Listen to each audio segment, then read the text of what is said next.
Voice technology has really evolved over the past several years, and it is making its way into your everyday life more and more. But sometimes that's not always as convenient as you might think. I'm Beth Motter here with Chris Matishtik. Chris, you have found that this voice control, it's really starting to pester you. It's really trying to make its way in. It's like getting robocalls from political candidates. Honestly, it's I'm sitting there. I'm a normal human. No, I'm not a normal human being. I'm a human being. How about that? I'm a human being. So I tend to sit and watch TV and use my remote in what some might describe as the old-fashioned way.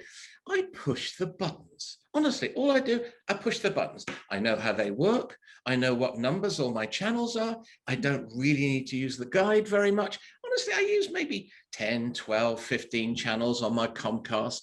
It's not good enough for Comcast.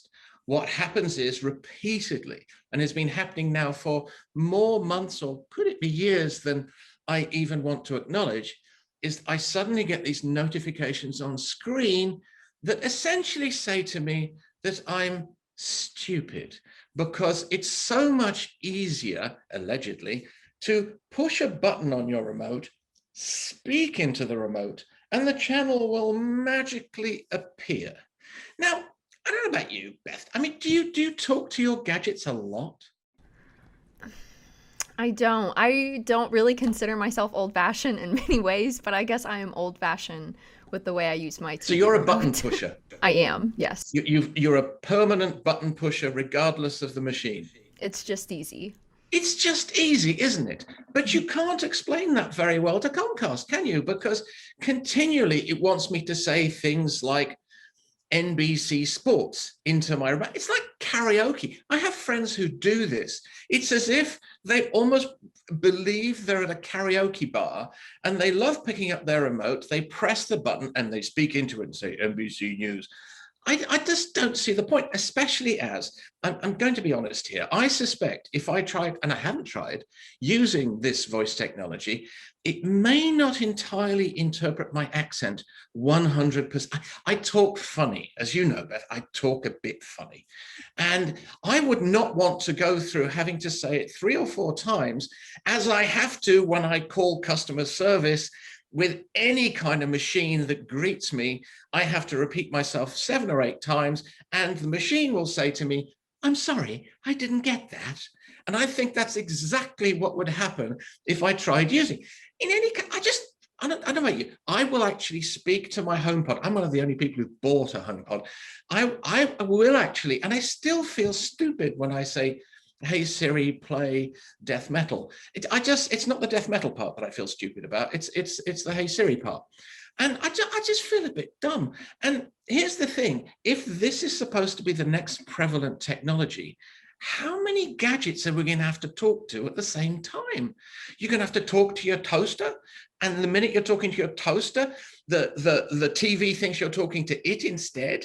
And suddenly the toaster and the TV are arguing, no, he was speaking to me. No, he was speaking to me.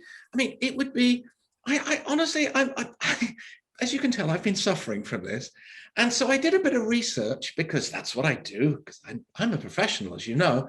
And I tried to find out how many people are actually doing remote karaoke. And it appears, I sort of delved into the nether regions of Comcast. They get around 1 billion voice requests a month. Now, this could be 4 people who each make 250,000 voice requests to their TVs. Because it doesn't recognize their accent. Yes, quite. Or not. And then I was looking for, so imagine 1 billion times. And of course, Comcast machines record this stuff.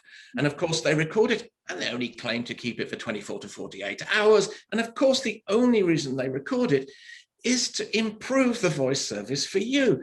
Tech companies don't do anything for themselves, honestly. They only ever function for you.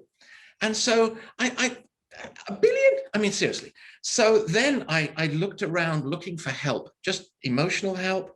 And I found it in Anthony Wood, who's the CEO of Roku, which really should be called Roku, shouldn't it? I mean, why is Roku pronounced Roku as opposed to Roku? I'd go with Roku. Anyway, he said, and he said that people actually don't want to talk to their TVs. He said they just want to sit down, drink beer, and watch. Now, okay, look, I'll drink Sauvignon Blanc rather than beer.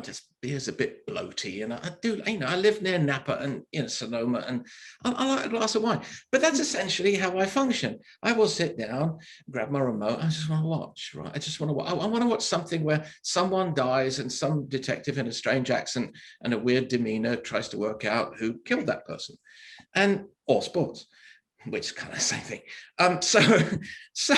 So he said, so if the CEO of Roku decides that people don't want to talk to their TVs, there is still a movement, I hope, somewhere.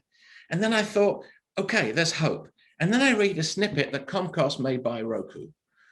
And I'm like, oh no, please don't let that happen, because then we will be surrounded, Beth. You will have to talk to everything. The TV behind you, your dogs and cats won't know if you're talking to them ever, because you'll be doing so much talking to your gadgets all the time that life will become so confusing. It'll be overwhelming. My toaster will be going off. My oven will be baking nothing. My TV will be going off. Yeah, I have a Fire Stick, and a lot of times if I can't sleep in the middle of the night, I'll be up for an hour and a half. I'll turn the TV on, and it wants me to speak into it. Turn on Hulu. Why am I going to speak into the TV at 3:30 in the morning? You know what I mean? I want to use the buttons, and I'm always getting the same suggestions.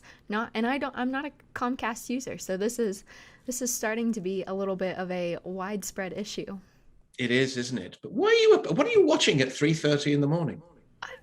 Whatever is on Hulu. Sometimes I pop on Friends. It's not on Hulu anymore, but I have like the DVD. I like to watch. I'm one of those people who likes to watch Friends. Just something to like. I know I'm not gonna go to sleep for the next hour and a half. What more do I have to do? What am I gonna do? Work? So it's reassuring TV. It's things that make you feel sort of warm and fuzzy. Yeah, I'm not gonna watch a basketball game at 3 a.m. and. Really? Don't you get a little like excited or upset in the middle of it depends who you're watching. You have to at least hate one of the teams or love one of the teams. Otherwise, it's just you can sit passively watching it. But if you hate or love one of the teams, then yeah, that makes a big difference, So basically, it's all a total mess. It's never going to get any better. We're going to have to talk to our machines for the rest of our days, and our machines are desperate to hear from us. They love us. Yeah. If only that were true.